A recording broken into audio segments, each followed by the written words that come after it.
Welcome back to the Free Video Books channel. Today we're reading Chapter 22, of Frankenstein by Mary Shelley. Before we get started, why not like and subscribe? Now, sit tight and let's get into it. The voyage came to an end. We landed, and proceeded to Paris. I soon found that I had overtaxed my strength and that I must repose before I could continue my journey. My father's care and attentions were indefatigable, but he did not know the origin of my sufferings and sought erroneous methods to remedy the incurable ill. He wished me to seek amusement in society. I abhorred the face of man. Oh, not abhorred. They were my brethren, my fellow beings, and I felt attracted even to the most repulsive among them, as to creatures of an angelic nature and celestial mechanism. But I felt that I had no right to share their intercourse. I had unchained an enemy among them whose joy it was to shed their blood and to revel in their groans. How they would, each and all, abhor me and hunt me from the world, did they know my unhallowed acts and the crimes which had their source in me. My father yielded at length to my desire to avoid society and strove by various arguments to banish my despair. Sometimes he thought that I felt deeply the degradation of being obliged to answer a charge of murder, and he endeavored to prove to me the futility of pride. Alas, my father, said I, how little do you know me. Human beings, their feelings and passions, would indeed be degraded if such a wretch as I felt pride. Justine, poor unhappy Justine, was as innocent as I, and she suffered the same charge. She died for it, and I am the cause of this. I murdered her. William, Justine, and Henry, they all died by my hands. My father had often, during my imprisonment, heard me make the same assertion. When I thus accused myself, he sometimes seemed to desire an explanation, and at others he appeared to consider it as the offspring of delirium, and that, during my illness, some idea of this kind had presented itself to my imagination, the remembrance of which I preserved in my convalescence. I avoided explanation and maintained a continual silence concerning the wretch I had created. I had a persuasion that I should be supposed mad, and this in itself would forever have chained my tongue. But, besides, I could not bring myself to disclose a secret which would fill my hero with consternation and make fear and unnatural horror the inmates of his breast. I checked, therefore, my impatient thirst for sympathy and was silent when I would have given the world to have confided the fatal secret. Yet, still, words like those I have recorded would burst uncontrollably from me. I could offer no explanation of them, but their truth in part relieved the burden of my mysterious woe. Upon this occasion my father said, with an expression of unbounded wonder, "My dearest Victor, what infatuation is this? My dear son, I entreat you never to make such an assertion again." "I am not mad," I cried energetically. "The sun and the heavens, who have viewed my operations, can bear witness of my truth. I am the assassin of those most innocent victims. They died by my machinations. 1,000 times would I have shed my own blood, drop by drop, to have saved their lives. But I could not, my father, indeed I could not sacrifice the whole human race." The conclusion of this speech convinced my father that my ideas were deranged, and he instantly changed the subject of our conversation and endeavored to alter the course of my thoughts. He wished as much as possible to obliterate the memory of the scenes that had taken place in Ireland and never alluded to them or suffered me to speak of my misfortunes. As time passed away I became more calm. Misery had her dwelling in my heart, but I no longer talked in the same incoherent manner of my own crimes. Sufficient for me was the consciousness of them. By the utmost self-violence I curbed the imperious voice of wretchedness, which sometimes desired to declare itself to the whole world, and my manners were calmer and more composed than they had ever been since my journey to the Sea of Ice. A few days before we left Paris on our way to Switzerland, I received the following letter from Elizabeth. "My dear friend, it gave me the greatest pleasure to receive a letter from my uncle dated at Paris. You are no longer at a formidable distance, and I may hope to see you in less than a fortnight. My poor cousin, how much you must have suffered. I expect to see you looking even more ill than when you quitted Geneva. This winter has been passed most miserably, tortured as I have been by anxious suspense. Yet I hope to see peace in your countenance and to find that your heart is not totally void of comfort and tranquility. Yet I fear that the same feelings now exist that made you so miserable a year ago, even perhaps augmented by time. I would not disturb you at this period, when so many misfortunes weigh upon you, but a conversation that I had with my uncle previous to his departure renders some explanation necessary before we meet." Explanation. You may possibly say, what can Elizabeth have to explain? If you really say this, my questions are answered and all my doubts satisfied. But you are distant from me, and it is possible that you may dread and yet be pleased with this explanation, and in a probability of this being the case, I dare not any longer postpone writing what, during your absence, I have often wished to express to you but have never had the courage to begin. You well know, Victor, that a union had been the favorite plan of your parents ever since our infancy. We were told this when young, and taught to look forward to it as an event that would certainly take place. We were affectionate playfellows during childhood, and, I believe, dear and valued friends to one another as we grew older.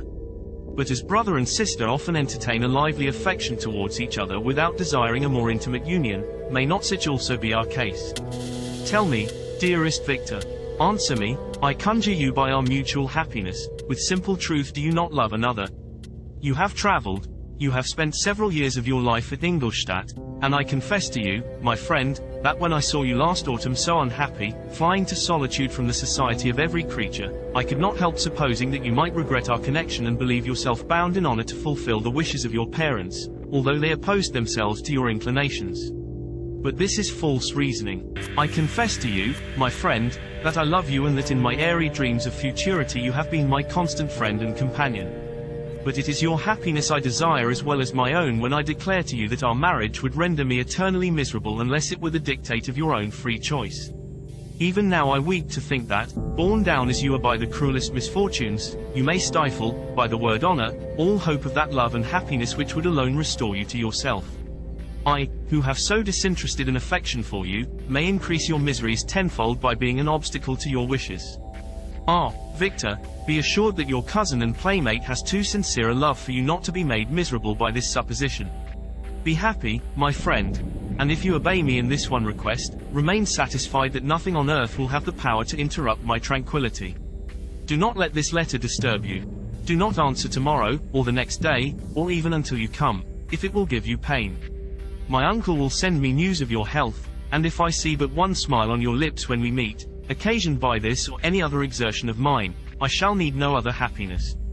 Elizabeth Lavenza, Geneva, May 18, 17.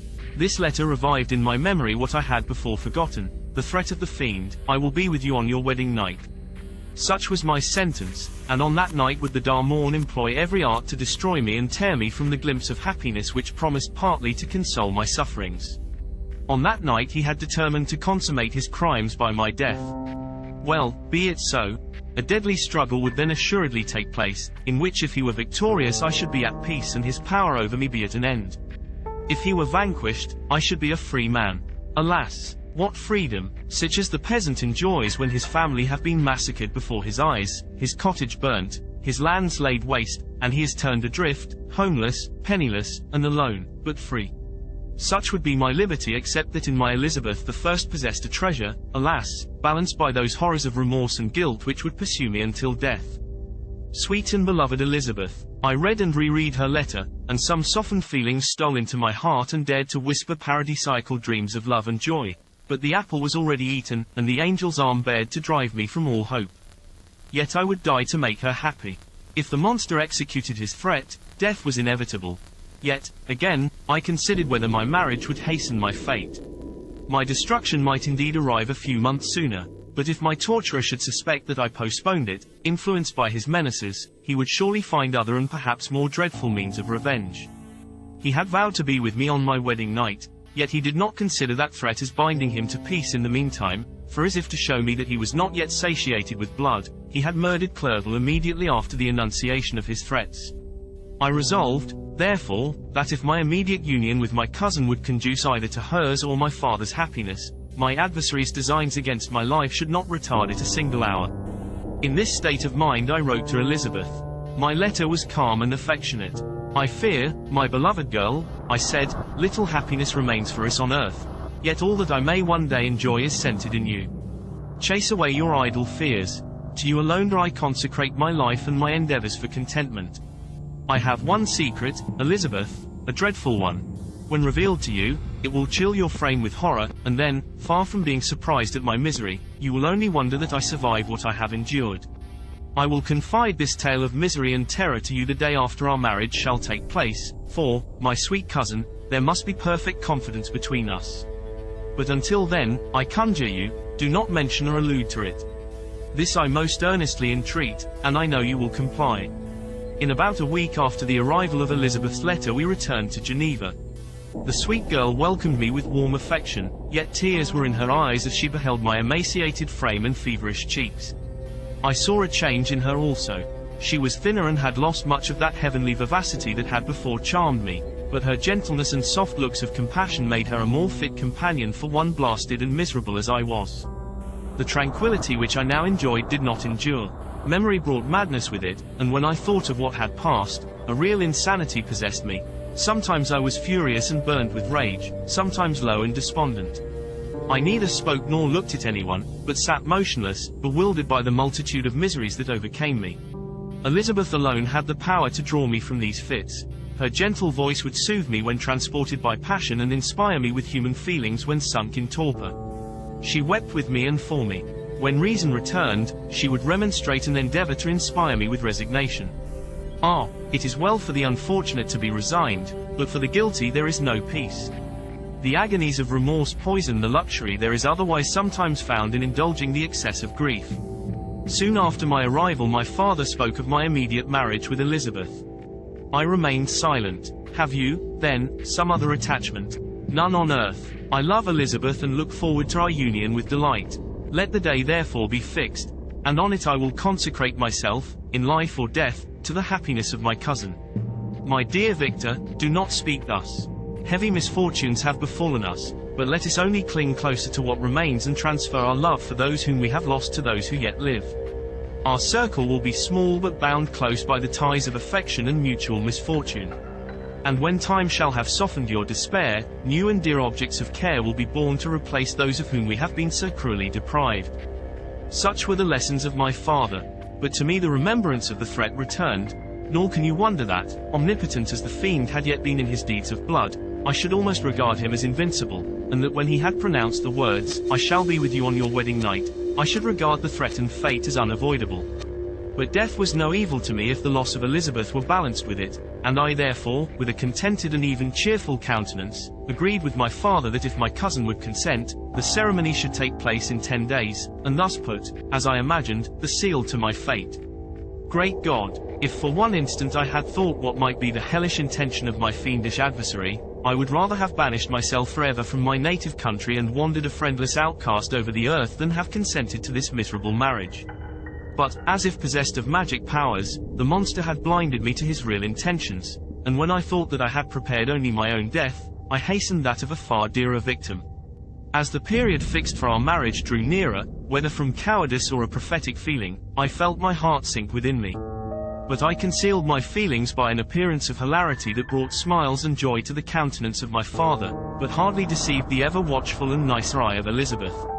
She looked forward to our union with placid contentment, not unmingled with a little fear, which past misfortunes had impressed, that what now appeared certain and tangible happiness might soon dissipate into an airy dream and leave no trace but deep and everlasting regret.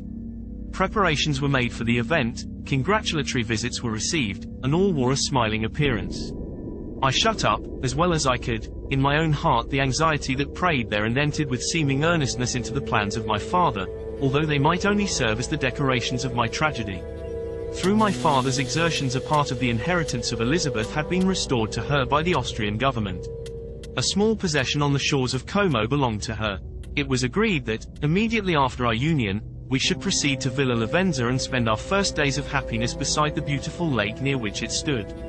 In the meantime I took every precaution to defend my person in case the fiend should openly attack me. I carried pistols and a dagger constantly about me and was ever on the watch to prevent artifice, and by these means gained a greater degree of tranquility.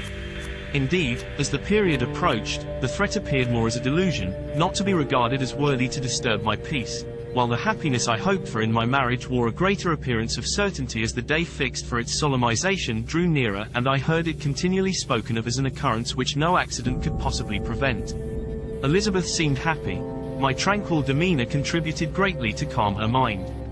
But on the day that was to fulfill my wishes and my destiny, she was melancholy, and a presentiment of evil pervaded her, and perhaps also she thought of the dreadful secret which I had promised to reveal to her on the following day. My father was in the meantime overjoyed, and, in the bustle of preparation, only recognized in the melancholy of his niece the diffidence of a bride. After the ceremony was performed, a large party assembled at my father's, but it was agreed that Elizabeth and I should commence our journey by water, sleeping that night at Evian and continuing our voyage on the following day. The day was fair, the wind favorable, all smiled on our nuptial embarkation. Those were the last moments of my life during which I enjoyed the feeling of happiness. We passed rapidly along. The sun was hot, but we were sheltered from its rays by a kind of canopy while we enjoyed the beauty of the scene, sometimes on one side of the lake, where we saw Mont Salève, the pleasant banks of Montala d'Ierisis Grey, and at a distance, surmounting all, the beautiful Mont Blanc, and the assemblage of snowy mountains that in vain endeavor to emulate her. Sometimes coasting the opposite banks, we saw the mighty Jura opposing its dark side to the ambition that would quit its native country, and an almost insurmountable barrier to the invader who should wish to enslave it. I took the hand of Elizabeth. "You are sorrowful, my love. Ah, if you knew what I have suffered and what I may yet endure, you would endeavor to let me taste the quiet and freedom from despair that this one day at least permits me to enjoy." "Be happy, my dear Victor," replied Elizabeth. "There is, I hope, nothing to distress you, and be assured that if a lively joy is not painted in my face, my heart is contented. Something whispers to me not to depend too much on the prospect that is opened before us, but I will not listen to such a sinister voice. Observe how fast we move along and how the clouds, which sometimes obscure and sometimes rise above the dome of Mont Blanc, render this scene of beauty still more interesting. Look also at the innumerable fish that are swimming in the clear waters, where we can distinguish every pebble that lies at the bottom. What a divine day! How happy and serene all nature appears!" Thus Elizabeth endeavored to divert her thoughts and mind from all reflection upon melancholy subjects. But her temper was fluctuating. Joy for a few instants shone in her eyes, but it continually gave place to distraction and reverie. The sun sank lower in the heavens. We passed the river Drance and observed its path through the chasms of the higher and the glens of the lower hills.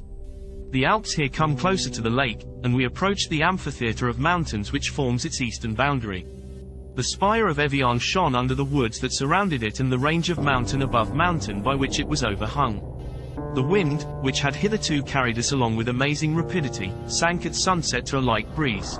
The soft air just ruffled the water and caused a pleasant motion among the trees as we approached the shore, from which it wafted the most delightful scent of flowers and hay. The sun sank beneath the horizon as we landed, and as I touched the shore I felt those cares and fears revive which soon were to clasp me and cling to me forever. Did you enjoy today's chapter of Frankenstein?